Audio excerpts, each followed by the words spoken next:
I need a raise. You're getting way tripled. You are live, so be careful what you say. I know, I know. Hey everyone, welcome. Welcome to Behind the Scenes. We are going live in the middle of a conversation, and that's pretty typical for me, that's for sure. But we welcome you to Wednesday night instead of last night. I couldn't be with everyone last night. I had another meeting across town, but I got to listen to the message today. It was really, really good. I hate that I wasn't on with Dad last night. I really missed out on that. But let us know, Dad, what's going on? How's your day going, your week? Well, we're getting closer and closer to the launch date of DLI, and excited about that. We still have some seats available. If anybody wants to enroll, go to the website. I think the information is to the right or left of the screen they're watching right now. And there are enrollment forms on every page. We are coming after you to enroll. And class starts 6:30 on Thursday, September 3rd, goes through December 17th. And it's going to be every Thursday night at 6:30. Great. So far. And that's 7:30 Eastern time, right, Dad? Just to confirm. 6:30 Eastern time. That's correct. Okay. All right. Okay, now, we have students so far from 3 different countries, 4 counting the U.S. We've got U.S. students. We've got Peru students. We've got Brazil students. And we've got Kenya students so far registered for our launch date. It's incredible. Incredible. That's incredible, because this is your vision from how long ago finally just coming to fruition? It was probably, let's see, 2017 is when we first started. So probably 2016 is when it first came to me coming back from Africa.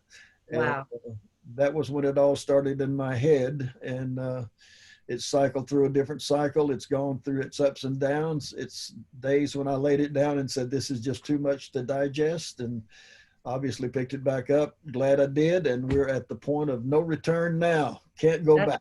It's so exciting. And I think the beauty of this, and this is just an encouragement for everybody. I mean, I remember, you were always mission minded ever since I could remember. You were mission minded, you and Mom both. Y'all loved missionaries. You loved going to other countries, visiting, bringing things to those countries, getting in the culture and really just diving in. I went one time on a missions trip. It was my last trip. I knew right away that was a part of the DNA I did not inherit. However, I support missions, but I'm one of those supporters from a distance. So, but y'all just fell in love with everything that was missionary, everything. And I remember bringing missionaries to the church and hearing their stories, and y'all talking for hours and hours about it. You were just always so passionate about it. And you always said, that you just really felt, and you had prophecies that you and Mom would go to the world, go into all the world. You'd go or you would reach the world. Yeah. With your ministry. And in your mind, you said in your testimony that you just thought you'd be flying all over the world. And getting later on in life, you just your passion for missions was there, but your physical capacity to want to travel all over just was diminishing. Like, I don't know if I want to get up and travel, especially with the temperature in the world the way it is right now. And to see it looking completely different. The word was the same, the word came to pass, but it looks completely different than what you thought. And that's an encouragement for anyone with a dream and a vision that thinks that they'll never attain it. It's just going to look different than you think. It has been an extremely wonderful run at all this. And in fact, I'm laboring now under a prophetic word some years ago. And this was the word: Central and South America will call for your ministry. Wow. And here we are, Brazil. Drop mic. Yes. Yeah, already. And they're reaching out to us now. And that's, again, biblical prophecy, word of life prophecy that just ignited something in me. Yeah. And I don't go around talking a whole lot about those things because they were such personal encounters with me and God and some prophetic word. In fact, I don't remember the person who gave that prophetic word. I just remember the word. And because I looked at my wife at the close of that word, and I said, I don't even know anybody in Central and South America. and I don't plan on going. Right. I know, but that's incredible. I mean, I'm blown away. I'm just blown away at seeing it because I know what's been in your heart for so long, and to see it come to pass is just amazing. And, tonight we're talking about leaders must give up to go up. And I think you know this better than anyone. You know the things that you've had to give up to be where you are here today. And it's just not too late for you to live your dreams, and you may think it's too late in life for me to be the kind of leader I think that I maybe wanted to be a while ago, years ago. It's just too late for me. It's not too late. It's not too late. It's going to be packaged differently. It's going to look differently, but don't put God in a box. Do not put God in a box in regards to your life and your purpose. And that's why DLI is so important, to just dive in, just take the dive. I think it was like, it's next to nothing. It's less than a cup of coffee a week to take a course at DLI.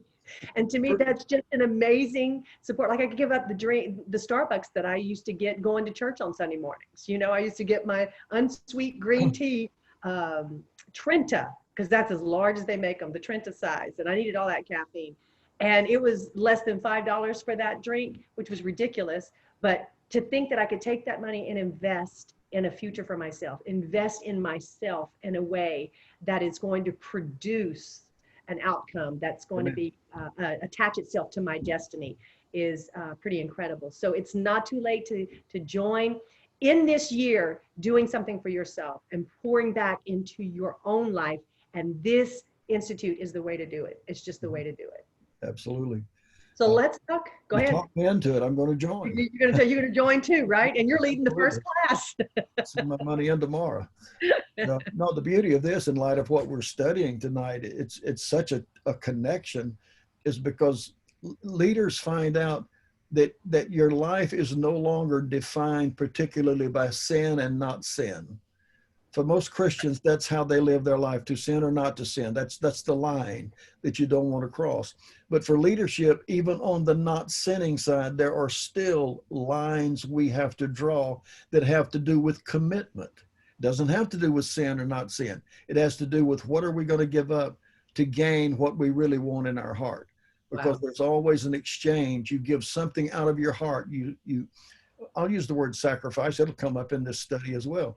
But there's something that you're willing to set aside in order to do certain other things. When I started pastoring, I knew my best study time was probably Saturday afternoon and Saturday nights. So we quit doing social things on Saturday night so I could get ready for Sunday. That was a big thing to give up for us, because we enjoyed going out, eating with friends and that sort of thing on Saturday night. But your mom she knew not to book anything on Saturday. That's just kind of what we did for years and years and years. But leaders understand that I do some things in order to get some things, and I may never tell anybody about it because it's a private, personal issue with me, that I know what I have to do to move forward in leadership. Yes. Let's talk about this and see where we go. Absolutely. Absolutely. So leaders must give up to go up. Leadership demands constant sacrifice. It just does. And it's an ongoing process. You never just arrive, because once you think you've arrived, there's more you can learn, more that will stretch you. And it's really just it's the floor. Someone says, well, I've hit a ceiling. No, you just have a new floor. You've just leveled up. That's what you've done. But its circumstances change from person to person, but the principle doesn't. Leadership will always mean sacrifice. Absolutely. And what price? You've got to ask yourself, what price are you willing to pay to become a more effective leader? I know you've asked yourself, I've asked that to myself, Dad. What about you? I have. In fact, in light of this institute, there came a day when I had to ask myself, am I willing to give up whatever it takes at this part of my life to see that something comes into being that I've never really been a part of before? I don't have a history of it. It's not in my background. It's not my area of expertise, the structuring of it.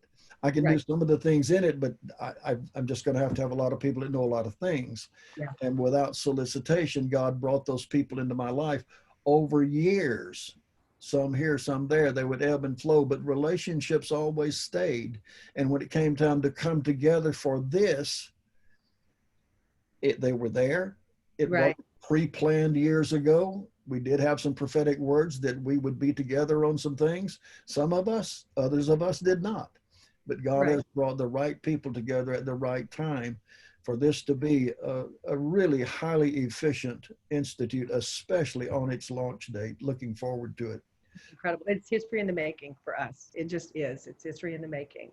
Well, we're talking about Moses tonight. And what better leader to talk about than Moses, and how was Moses able to give up so much and make such great sacrifices without, this is the key, without growing bitter or resentful toward God? Yeah. Because I mean, if you know his story, he in the natural he had reasons. He had some stuff, and he could it would have been easy.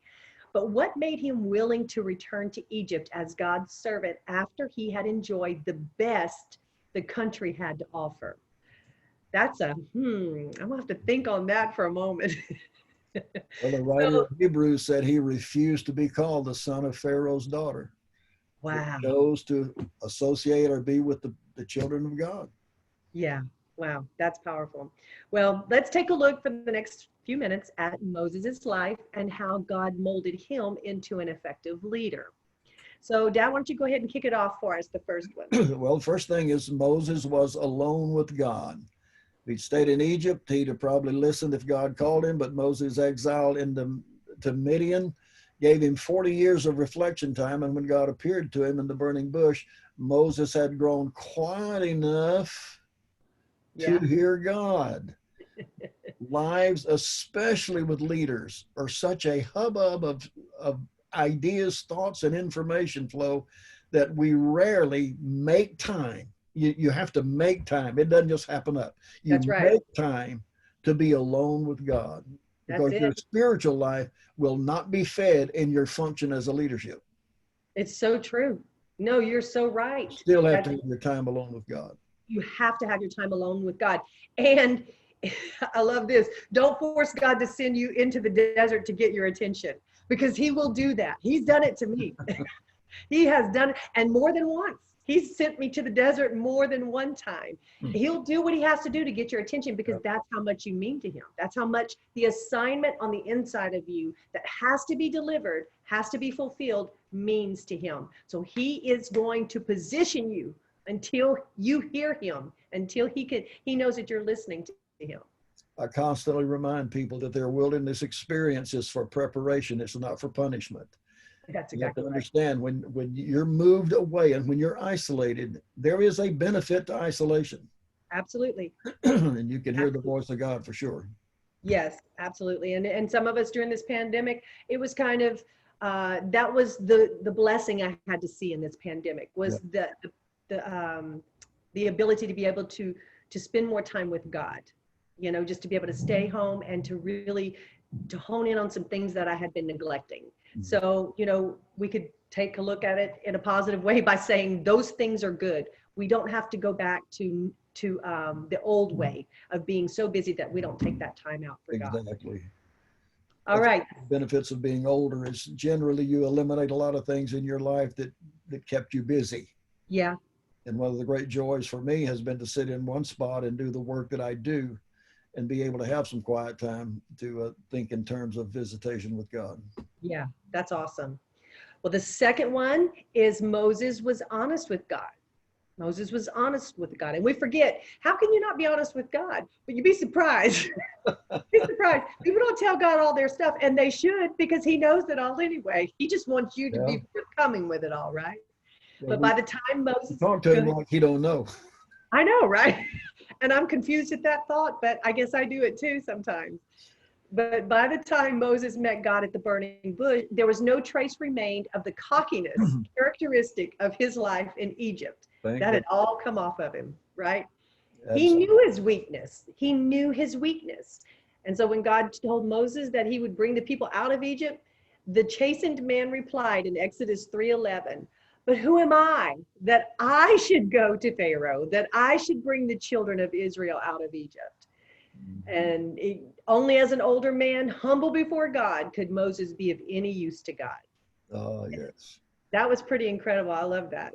God used Moses. Of course, we know the end of the story before we get there, but if you look at yourself honestly and really want to admit your weaknesses and humble yourself before God, and there is a way to humble yourself before God, Right. as well as sometimes God will put you in position where you become humble. But Absolutely. again, that's not punishment. We'll talk more about that later too. Right. But when you really acknowledge your weaknesses, in fact, even in coming to this DLI situation, I had to get before God and just say, there's just so much about this I don't know.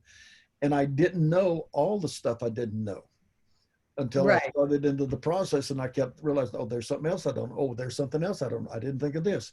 And you go on with that. But in the midst of that, it doesn't bring you to an arrogant feeling. Trust me on this one. It brings you to a very deep humility before God. And you understand, God, if you don't show up and do this or help me do this, it's Right. not going to happen. Yeah. This is way bigger than myself. It's Right. has longer life than myself. It has everything that is far exceeding anything that I could ever put my hand to and accomplish. Yeah. Faithfulness of God stands. It That's right. stands for every one of us. That's exactly right. That's exactly right. That's so good. So good. All right, let's keep going. You got the next one. Oh, this is not a prophetic word, but it's a dad word. Okay. I thought of someone today. Remind me after all this is over. To those in the audience, just don't listen to this. You know where you've been going on Wednesday mornings to have Yes. some time? Yeah. Yeah. Okay. I've got another person for you that would love to have you and a great place for you to go. Okay. Okay. All Just right. so your dream can come to pass too. Oh, that's awesome. Yeah. Hey. Thought Okay. about Go that. ahead. You can talk amongst yourselves. Dad and I are going to have a conversation. They sent me pictures today. Oh, wow. I am in. I am there. All I'm right. in. Okay. I'm in. Awesome. All right. Let's go on. Number 3. Number 3. Moses was hungry for God. Wow. What does it take to make us really hungry for God? I think it's different for everybody. Sometimes Yeah. it's activity, sometimes it's need, sometimes it's tragedy. It could be a whole lot of things. But again, Moses at some points was staunchly self-reliant, Yes. but he had to realize too that you can't be that and be Right. hungry for God at the same time. That's right. You know what? I want to interject something here. This one point made me think of something. I just got out of a Connect group. One of our semesters just ended about a couple of weeks ago, and we were studying a book written by Joyce Meyer, Good Health, Good Life. And in that book, she wrote about her health journey, how she has really, in the latter part of her life, she has really focused on her health and her well-being, and she actually looks better than she's ever looked, feels better than she's ever felt. And she breaks down different keys in the book, and she ties the Word of God in with your health, your physical body, and your mental capacity. In one chapter, she focused on hunger. And she said, many times our physical body, our natural body, we think is hungry. And so we start grabbing food, and we wait till we're real hungry, and then we start grabbing a bunch of food, and we'll eat anything. And we're not thinking it through. We're not being intentional with our eating. So we're just grabbing anything that we can, when really it's not our bodies that are hungry. It's our spirit that's hungry. And it's our spirit man that's crying out for more of God, but we're misidentifying it, and we're identifying it with food. Very interesting. So that was an interesting thought that she brought out. And I thought, you know what? I like that. And so now I think about that whenever I'm hungry and I want to reach for those things that don't nourish my body. And I have to ask myself, why are you reaching for this right now? Maybe God is calling you to spend some time with him right now in the Word. The beauty of this at this point is we can give our audience some homework. Take Yes, that thought of that's right. spiritual and natural hunger as it correlates or comes together, Yes. and do some word study on it in the Bible. And that may help some to get some more discipline in areas that are needed. He created all of it. God created all of it. Absolutely.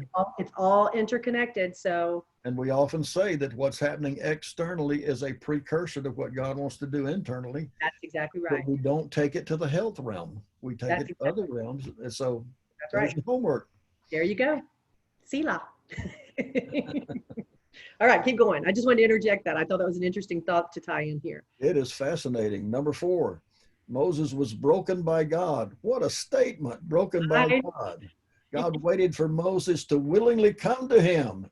Exodus 3:4, when the Lord saw that he turned aside to look, God called him from the midst of the bush and said, Moses, Moses. Okay, it's your call, Miss Angie. Well, if somebody calls your name, what do you do? Turn and look. You turn and look. You look who's who. So Moses turned to God. And once Moses turned to God, he could be broken. Yep. That was a way of submitting to him. Brokenness involves two things: removing inappropriate pride and self-reliance and building healthy God reliance. I like that. God tamed Moses' self-reliance and pride in the desert, but to create trust, he had to break the man's fears. Wow. Oh, That just nailed me right here between the eyes. remember talking about this just before we went live this evening. Yes, that's what I'm talking about. The Yes. great thing about brokenness before God, and there are great things about being broken, is when you are broken, and it says here by God that God did the breaking. Yes. Moses was ready for the breaking. But understand this, when there is a breaking, yes, and God is in the breaking, phrase it any way you want to phrase it. That's it. That breaking, the intention of breaking is never to destroy you. It's That's never right. to weaken you. It is always to multiply you. Amen. He broke bread and fed 5,000. The multiplication was in the breaking. Yes. It was always in the breaking that the outcome was something outstanding. So there's a time to rejoice in this because you know God is multiplying you to meet yes. the needs of others. When you go through those tough places and you feel like your heart is smashed in a million pieces, understand that God's going to use this to heal a lot of people. Yeah, that's so good. So true. So can we talk about some different kinds of fear that Moses encountered? Yes, go ahead. This is good. So what are some of those fears that Moses encountered? Well, fears concerning himself. He was worried about himself. Moses doubted his own value. I'm sure he's the only one that ever did. Yes. I've never met anyone that did that. I've never met anyone that has not been concerned with himself. So what's wrong with Moses? Right. Exodus 3:11 says, Moses said, "Who am I that I should go to Pharaoh and that I should bring the children of Israel out of Egypt?" That right there, he doubted his own value. God responded by assuring Moses of his purpose. So another fear he had was fears concerning God. Moses feared who God might be. He wanted to know his name and character. Now look, y'all, I've been in this my whole life. I've been serving God my entire life, right? I slipped up here and there, a time or two, but ultimately God has always been in my life. And I don't know about you, I still sometimes will go, okay, you sure we're believing the right thing? You sure that there's God and he's out there and this is his character and this is his, just as that reminder, you can be in this forever and you still have doubts. You still have fears concerning God. Am I the only one, Dad? No, listen, I got a sermon title and a sermon out of this when I just saw it. when Moses said, when I come to the children of Israel, who shall I say sent me? This is the first time in the Bible that somebody carded God. ID yourself. I love that. I love that. That's awesome. The day God was carded. The day God was carded. That's right. Yeah. Show me who you are. Prove to me who you are. Yes. And God responded overwhelmingly. He would do that. Yeah. That is something God would do. That's his character. That's who he is. All right. Another fear was fears concerning others. Moses then worried about how God's people would respond. Hadn't they already rejected him? Look, we all got our hand up on that one. Always worried about what the Joneses think about us. Yeah. Okay.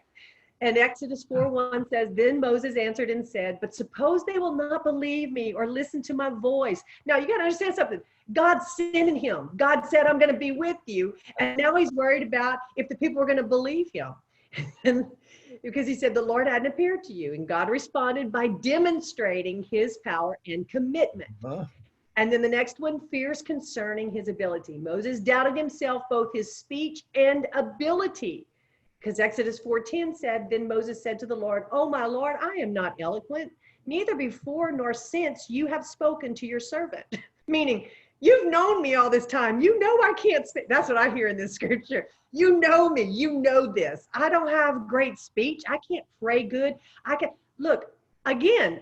Here I am at my age, and I compare myself to praying the way other people pray. And God slaps me on the hand all the time and say, "Shut up and just talk to me. Just talk to me. That's all I want you to do."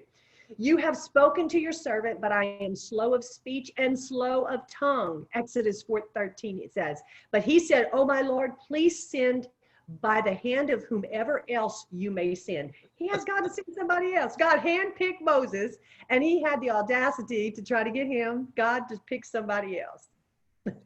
At random, get somebody else. You know what God did? God's such a God of grace and mercy. He didn't pick somebody else, but he sent a partner to go with him, his brother Aaron. So he gave him some backup. He gave him some support. That's the kind of God we serve. Love it. I love it. It's an It is amazing awesome. thing. And God, again, God always moves in things different than we expected to move in things. He does. We have an outcome we'd like, but God seems to go around another way to get the outcome, and we go, "Oh yeah, this was better." In my life, I have never received the outcome like I thought it was going to be, ever. But it's always been the best outcome for me. So with Moses' willfulness broken, his fears overcome, and his purpose reaffirmed, Moses finally placed himself in the hands of God. And I like this right here. Life is filled with trade-offs, but you can trade up only if you have something to sacrifice. Yeah. I like that. What's in the midst of all this, God reaffirmed Moses' purpose. Oh, he did. And in all the things you go through as a leader, somewhere in that, God is going to reaffirm your purpose, and that becomes the anchor that holds you steady. Oh, that's good. Everything else is going on. Trade-offs. We do. We trade stuff. It's all about trade-offs. Yep. What are you willing to trade off? What are you willing to sacrifice? And I think this is, this is a good place to end at. What are you willing to give up to go to your next season, to get into your next season, to go to your next level, is what I'm trying to say. What are you willing to sacrifice? Because if you're just satisfied with where you are and all that you have, and you're just good right there, then okay, you be good in just what you have. But I'm not. Right. I'm never going to be satisfied until I take my last breath. I'm going to want more of God, more of what he has for me. I don't want to leave this earth with leaving any stones unturned. I want to know that I turned over every stone, looking, searching, researching, growing myself, stretching myself to become the leader and the person that God has called me to be. For the assignment he's given me. I don't want to miss it. I don't want to miss it. I don't know about you, Dad. I know you are like that, because I get that drive from you. I am absolutely that way. And I would encourage anyone who's listening and has sort of gotten yourself off track or let yourself drift a little bit. Don't let it go long. Let's pull it back together. You're better than the enemy thinks you are. You're better than you think you are. You can get through these things, these difficulties, these times that break your focus off your purpose. You can get through these times, and God will reaffirm your purpose in your life and bring you to a desired outcome. What you've dreamed about, God can make happen in your world. Absolutely. Absolutely. And DLI is the place. I'm telling you, y'all are going to get tired of hearing us say it. And if you get tired, you can just go watch somebody else's video. I'm just saying, this is what we do. This is what we love. We love what we're doing here. And we love DLI and all that it has to offer. And I'm kind of stumbling over my words because I'm trying to input this into our comment section. Before we go, I want to make sure that everyone watching tonight goes to the website and gets their free book. Yes. Okay. This is what we're going to do last week, and it didn't happen the way that we wanted to. We didn't get to go live, so we didn't get to do it. But what I want you to do is I want you to, sorry, I'm trying to, I got stuff all over my page. Yeah, I'm trying to be super. Yeah. On the landing page of the website, there's a place where it says click for your free book. Yeah, and I have the picture here, and I'm going to put it in the comment section as soon as we log off. I don't want to mess with anything until I'll just end the video. Then I'll do my technical stuff, my producing stuff. But go get the book. What's the title of the book again, Dad? I had it in front of me, and Find and Courage. Finding Courage. That's a perfect one for tonight. It's a free downloadable book. Just go to the website. The link is right above us above this video. Click that link, go get your free book. That's our gift to you. And while you're there, look through the courses that we offer. September 3rd, you don't want to miss that. We want to end this year strong. We want to end it strong. And you may think that it's not possible for you to do this. It is, trust me, it is very possible for you to do this. And we would love to have a conversation with you. Dad, any last minute closing words before we go? I loved our subject tonight. This was good. Enroll. Enroll. Pathetic word. We're going to have a party. We're going to have fun. That's the deal. Absolutely. It's going to be fun. Can we have class with students we have? Absolutely. And it'll be a great class. We already have record attendance. We're Yeah, just a few shy of our goal for this semester. Yeah, we set a goal for this semester. Yes. And we're just a few shy. And I still believe God's going to bring it through for us. It's going to happen. It is. It's going to happen. Absolutely. We're excited. We're going to be right back here tomorrow night at 8 o'clock right here. So come back to this page. We'll post all the messages on social media tomorrow. But thank you all for joining us. We love you guys. We thank you for your support. And we can't wait to see you back tomorrow night. All right. Go get your free book. Good night, everybody. Good night.